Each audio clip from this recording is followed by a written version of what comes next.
Bueno, disculpen, les iba a decir la unidad 3 y me estoy dando cuenta que en el plan anual que les mandé no corregí lo que llamamos década infame, crisis económica, restauración oligárquica y puja por el modelo de distribución que es 1930-1943, en realidad va a ser ahora la unidad 3, de manera tal de ir reduciendo un poco la cantidad de unidades. Bien, este es el periodo donde comienza esta decadencia. Voy a tratar de no hacer demasiadas bajadas, de presentarlo solamente. Este periodo, 1930-1943, tiene un fuerte componente de ruptura con ese eje neocolonial dependiente, pero no es una ruptura definitiva, porque muchos sectores, después del crack del 29, los que están asociados a la producción pecuaria y en vínculo con la embajada británica y que proveen la demanda fundamentalmente para este momento de carnes con los frigoríficos de Inglaterra y de cereales también, de cueros, cebos, etcétera, entienden que es necesario mantener, y ahí viene un famoso tratado, ¿no? Roca-Runciman, que intenta, dentro de esta gran crisis del mundo, de economías cerradas, mantener lo que a Argentina se le ha generado como un cuello de botella. Es decir, un Estado nacional con un mercado que se ha especializado durante 5 décadas en proveer casi toda su producción a un solo mercado, con el crack de ese mercado Inglaterra, la Commonwealth, con todas sus colonias, es decir, Sudáfrica, Nueva Zelanda, Australia, Canadá y otros, que la proveen de los mismos productos que la provee la Argentina, determina a la Argentina un nivel de segundo en la negociación. La Argentina trata de remover este cierre, este obstáculo a la imposibilidad de colocar en el mercado internacional sus saldos exportables, restableciendo y concediendo en demasía ante las solicitudes de Gran Bretaña. Esto es conocido como un acuerdo leonino de fuerte componente lesivo para los intereses argentinos y genera esta cosa de década infame, esta rúbrica de década infame que la inicia un tal Torres, que después va a ser es un periodista que forma parte de la cantidad de intelectuales que determinaron el nacimiento de un grupo del radicalismo muy conocido como Forja. Esta década infame tiene además un elemento de fuerte corrupción en donde se ve un periodo decadentista que tuvo una etapa de intento neofascista, con el primer golpe y la intervención del ejército como gendarme, como reserva moral de la patria, en vínculo con la iglesia que venía actuando desde hace tiempo para rechazar el bolchevismo creciente,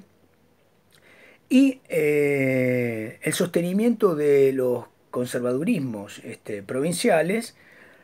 para sostener los vínculos establecidos. Entonces, en ese marco se genera una ficción de democracia que es la unión de algunos partidos, no los voy a mencionar a otros, pero unos partidos, parte del radicalismo, el Partido Conservador reformulado y una parte del Partido Socialista, más partidos provinciales, que generan la concordancia, un acuerdo para establecer una sucesión presidencial con fuerte corrupción e intervenciones en las provincias y demás. Todo esto, corrupción más fraude patriótico, determina esta característica de década infame. Esta rúbrica de la década infame hizo este, que durante mucho tiempo algunos intelectuales eh, establecieran que había un vínculo, una cercanía entre lo que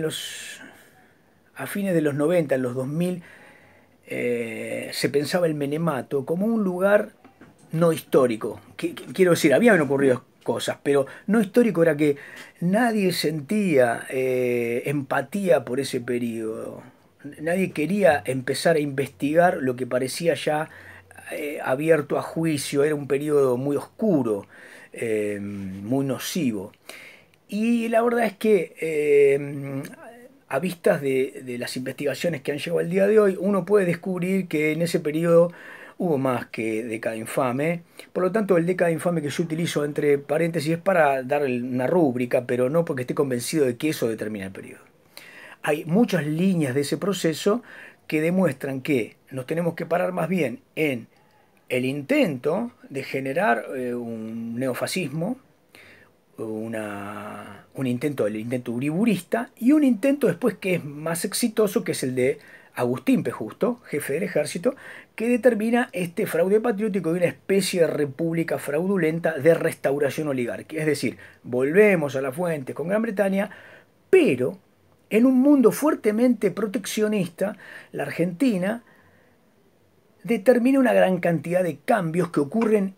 subyacentemente por la base productiva y por las necesidades que la propia realidad económica, tecnológica, geopolítica mundial le demanda, como por ejemplo pensar en la fundación de una marina mercante,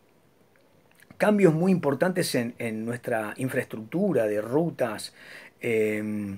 cambios en la producción, nacimiento de juntas para establecer una comercialización razonable de los productos. El Estado empieza a funcionar desde una lógica, si ustedes quieren, de centralidad nacional de la economía, que es muy positiva.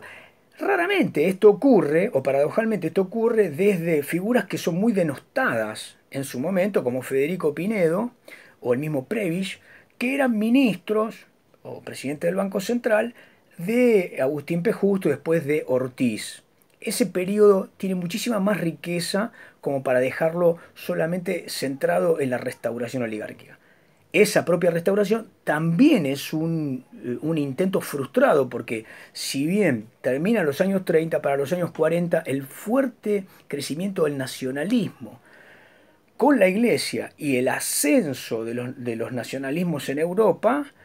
con los triunfos y sus expansiones territoriales hasta la propia determinación de la guerra, generan la gran crisis del liberalismo y del conservadurismo en la Argentina. Yo diría más bien del liberalismo.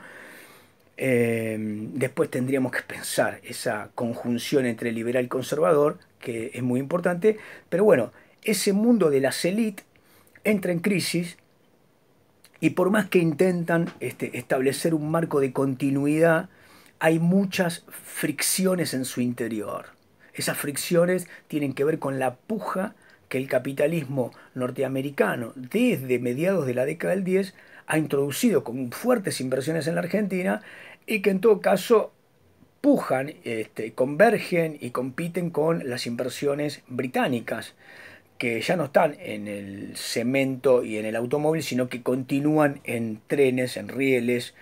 y en producción agropecuaria, inversiones que a la fecha a Gran Bretaña le generan un saldo deficitario y que en todo caso determinan un fin de ciclo.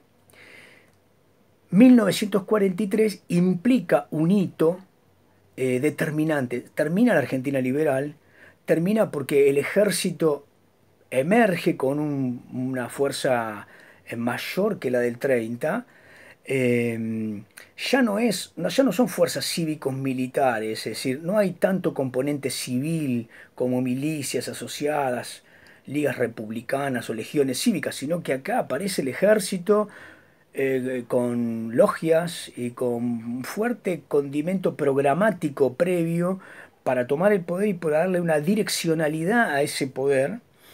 en términos de un nacionalismo muchísimo más cercano al eje que está en guerra que a los aliados. Dicho esto, se abren un montón de polémicas, es decir,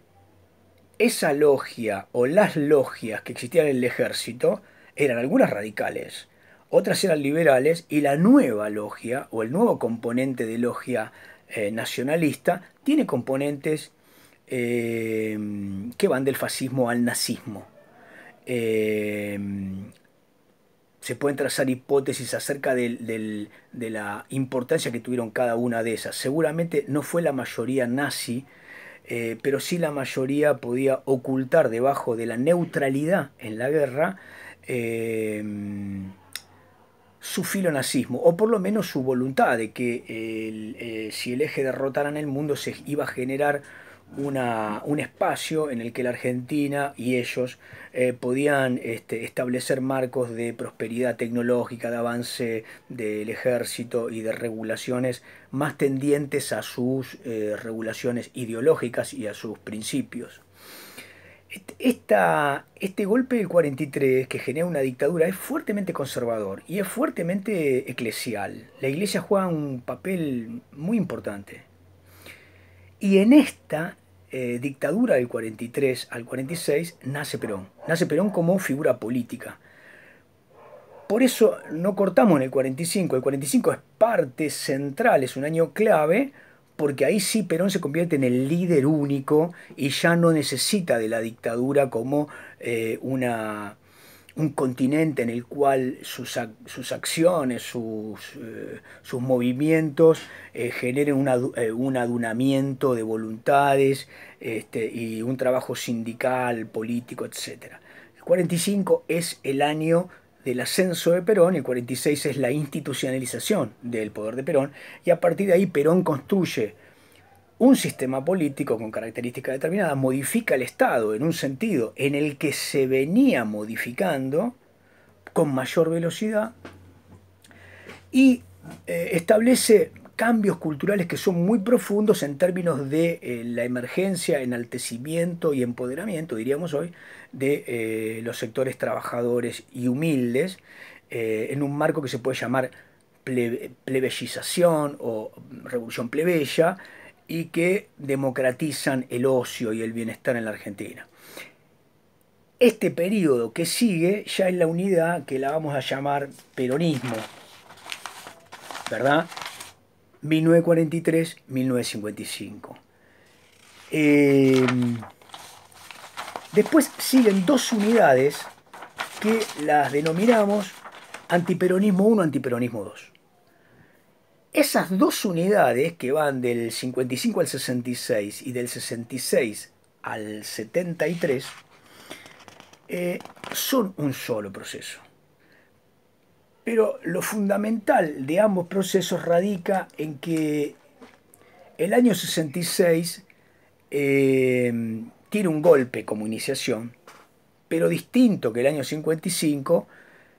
ya trabaja sobre un proceso antiperonismo frustrado que se dio entre el 55 y el 66. Es decir, entre el 55 y el 66 disputaban el escenario algunos generales como Lonardi que pensaban que había que conservar los derechos sociales que había establecido Perón para los trabajadores, quitándole al sistema político ese autoritarismo, unanimismo y carácter personalista de culto al líder que había determinado la figura de Perón. Esto no se pudo lograr porque el peronismo va a demostrar que tiene un organismo por abajo, en las bases, que se ha generado en la industrialización, en la fábrica, en las comisiones de delegados, en el barrio, esas redes de solidaridades de trabajadores con nuevos derechos, determina un poder que se va reconstituyendo más allá de la cárcel, de los fusilamientos, de la persecución, y determina una resistencia poderosa. Esa resistencia regenera los canales fundamentales del peronismo, que son los sindicales. Ahora, en ese canal sindical hay fundamentalmente una primera oposición que es, como dice Daniel James, resistencia e integración. Si bien hay resistencia, también el sistema peronista sindical se va integrando a la burocracia, como una burocracia más a la burocracia estatal. Y en esto están los militares y están otras administraciones, siempre con los peronistas fuera de los ejecutivos. Tenemos tanto la Libertadora, con Lonardi, con Aramburu, como después el periodo de Frondizi, como el periodo de gran puja entre generales con Guido y finalmente el periodo de Ilía, en donde las negociaciones van estableciendo un marco de empate, como dice Luis Alberto Romero. ¿Qué es ese empate que es? Hay media Argentina que puja por establecer un sistema político y un sistema de relaciones entre el Estado, el mercado y la sociedad que se desperonice. Y hay otra mitad de la Argentina que marca que el peronismo es el organismo que regula la actividad, la estima, la identidad de los sectores trabajadores en forma mayoritaria. En esto nacen posibilidades, es decir, hay sectores dirigentes como Bandor u otros neoperonistas que van jugando en el calor de ese periodo distintas posiciones más allá del exilio del líder. Entonces hay algo que vamos a nombrar como neoperonismo, algo como resistencia, algo como bandorismo. Cada una de estas categorías políticas determina en forma convergente el proceso de gran crisis del primer antiperonismo. Llegado el 66, el golpe contra Ilía es bastante incomprensible, aunque si uno expone las razones progresistas del gobierno de Ilía entiende que podían ser bastante razonables, para una nueva ola de modernización tecnocrática. El Estado autoritario venía con la modernización y con la fuerza de la inversión del capital imperialista. Onganía, vamos a decirlo rápido, determina un nuevo Estado burocrático que redefine la nación, se anticipa, refunda el Estado y desde ese lugar fundacional establece que en el futuro habrá política cuando no haya partidos políticos estatizantes o estatistas. Entonces ahí cabían todos. Cabían el radicalismo, cabía el peronismo y ni hablar todos los sectores que estaban a la izquierda. En ese estado de situación, Onganía tiene un año, año y medio de paz y después empieza a tomar medidas que atacan fundamentalmente a sectores de la juventud, del trabajo, los ingenios azucareros, es decir, empieza a hacer regulaciones que habían comenzado desde los años de Frondizi, cuando se firman acuerdos con el FMI, y esos acuerdos establecen para la Argentina una serie de salidas del Estado de algún nivel de producción y de protección de esas mismas producciones, valga la redundancia. Estas medidas que toma Onganía, más que ser correctoras de los procesos que quiere corregir, lo que determinan es un detonante. Onganía lo que hace es establecer el momento incandescente de lo que venía estableciéndose o generándose al calor de la resistencia peronista y al calor del hartazgo de muchísimas regiones que habían sido sometidas a la persecución y a la pérdida de derechos laborales y a las caídas salariales post-55. Por lo tanto, habida cuenta de lo que pasa en el mundo entre los años 66 y 69, México, Tlatelolco, el Mayo francés y obviamente Cuba, Onganía lo que hace es eh, reprimir a los universitarios, quitarles derecho a los comedores universitarios, perseguir a los trabajadores, cerrar ingenios, todo y quitarle derecho a los trabajadores. Esto determina el Cordobazo, que tiene en todo caso dos momentos, el 69 y el 71. Este periodo es muy alucinante porque genera un cambio de la cultura de confort que la Argentina venía desplegando en los años fines de los 40, 50, principios de los 60, con un estándar de vida creciente de clase media, de sectores trabajadores, con coeficientes de posesión de artículos de confort en mayor medida y proporción que otras economías que hoy nos daría realmente escozor nombrar, como Japón o Taiwán o Singapur o muchas economías del este europeo. Todo ese cordón de repúblicas de la ex Unión Soviética tenían situaciones de consumo muy por debajo de la Argentina. La misma Italia tenía menos teléfonos, menos automóviles, el PBI industrial de la Argentina iba en crecimiento. No obstante, el peronismo había generado, y Cuba había generado, y el diálogo de los jóvenes en las universidades al calor de la renovación de la universidad post-peronismo, con el postmarxismo en boga, habían generado un diálogo que podríamos decirlo para sintetizar, la sociedad se había juvenilizado, es decir, los jóvenes eran el nuevo factor de cambio y los marcos ideológicos promovían solicitar lo imposible. El marco era el hombre nuevo, la no militancia era vista como una defección en términos existenciales para Sartre. Todo esto determinaba entonces que sindicatos, iglesia del tercer mundo y universidades tuviesen un diálogo en el cual no faltaron las salidas armadas. Entonces, aquella resistencia peronista que se había enfrentado mediante armas de fuego a los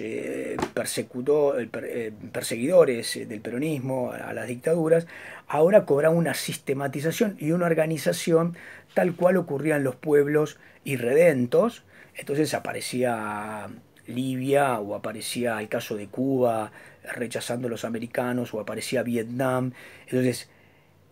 empezó a aparecer en los jóvenes de clase media de la Argentina la necesidad de convertirse en células milicianas que fueran a la actitud misionera, revolucionaria de enrolarse en grupos armados para tomar el poder. Esto que nació en los años del 59 al 62 es su origen, llega al Cordobazo con una fuerza inusitada. Pero en el segundo Cordobazo, 1971, ya tiene un poder de fuego, diríamos, donde las organizaciones armadas, sobre todo la FARC, el ERP, actúan de manera, la FAP, actúan de manera muy, muy importante, son fuerzas centrales. Muy bien, en 1971, obviamente, esa dictadura argentina, lo que tiene entonces es una negociación clara, ahora entre dos polos, está en retirada frente a lo que no puede controlar, que es este movimiento juvenil, violento, revolucionario, que es obviamente acicateado por Perón. La figura de Perón, con este movimiento que se peroniza y se izquierdiza o se marxistiza, tienen en Perón un agitador central. Bien, en esa negociación entre la dictadura y Perón se llegan a algunos acuerdos que determinan la salida de Perón de la posibilidad de ser candidato a las elecciones que se abren del 72 para el 73 y también la NUCE que sale de la posibilidad. Esto determina, además de un periodo de gran crecimiento de las organizaciones armadas y de las organizaciones de base militantes que cubren los espacios públicos de la Argentina muy politizada, antimilitar y con gran consenso de la sociedad para terminar con ese periodo de dictadura. Nace una unanimidad por la vuelta de Perón y por Perón como el gran estadista nacional. Eso termina siendo el inicio de la siguiente unidad, que solamente tiene 3 años y que va del 73 al 76. Tal vez sea la unidad más intensa con la necesidad de que sigamos no mes por mes, no año por año, ni mes por mes, a veces semana por semana o a veces día por día algunos acontecimientos. El peronismo, para decirlo rápido, se torna en dos modelos. Permítanme, en este caso, para la presentación, una máxima simplificación. Un modelo que ha ido de la mano de John William Cook, en principio, y de los sectores que van a la guerrilla o que se sienten que el peronismo es peronismo si sigue siendo revolucionario, y para ser revolucionario tiene que tomar el poder de manera violenta e ir hacia un socialismo nacional,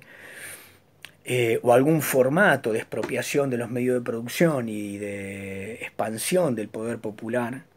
eh, y un modelo que Perón, si bien había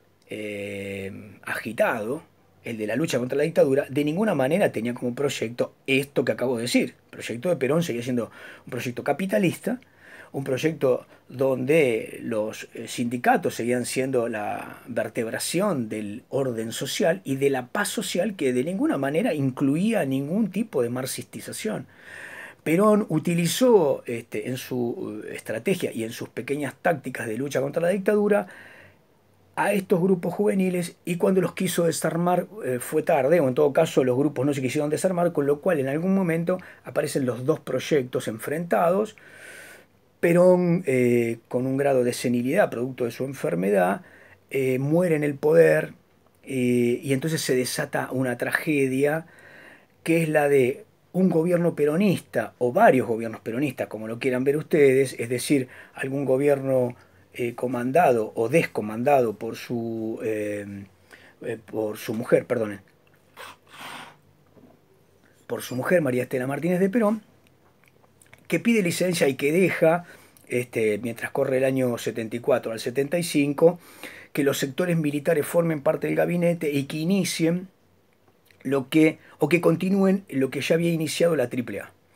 que era un grupo paramilitar creado a instancias de Perón, o por lo menos con la veña de Perón, por su secretario privado, y que lo que generaba una purga interna, era una policía interna militarizada, para terminar con aquellos sectores molestos parlamentarios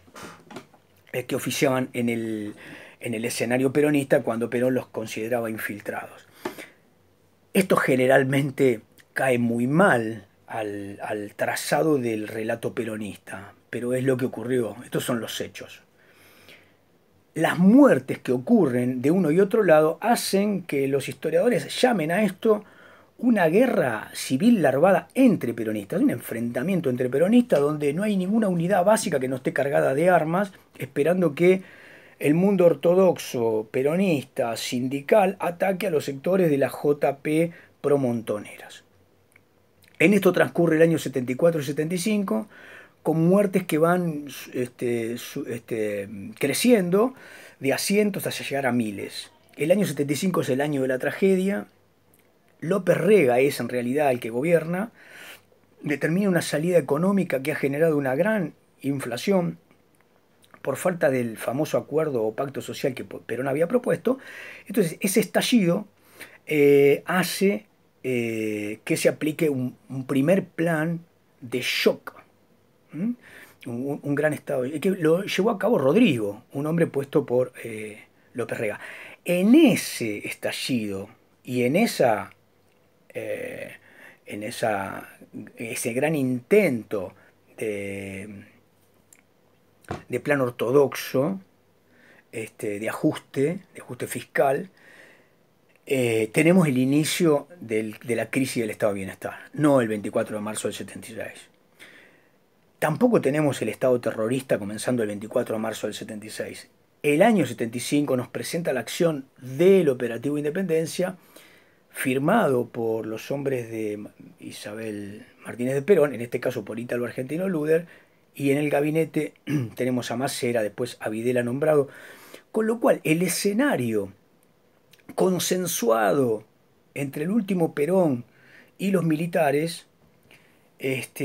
era terminar con el tema que podemos llamar, con el hito subversión nacional. Esto era acordado por las fuerzas políticas. En el caso del peronismo lo oficiaba a su manera entre muertes cruzadas. Lo que la partidocracia durante el 75 va viendo es el famoso vacío de poder y la necesidad de un juicio político a María Estela Martínez de Perón antes de la crisis final, que fue lo que ocurrió. el gobierno que deviene en dictadura no había presentado el plan que después todos los argentinos conocimos, por lo tanto, hasta el 23 de marzo del 76, las fuerzas guerrilleras, el ERP, Montoneros, pensaban que esa dictadura era lo esperable para clarificar el escenario de lucha, así lo decían en sus documentos. La sociedad veía que crecía la violencia política y pensaba que en todo caso esa dictadura iba a organizar una estabilización política que en ningún caso nadie pensó que iba a ser un genocidio o una represión eh, con campos de concentración, robos de bebés y una persecución nunca visto, horrorosa. Bien, eso inaugura la unidad siguiente, que es, bueno, lo que vamos a llamar dictadura militar, proceso de organización nacional, 76, fines del 83 u 84. Cortamos acá.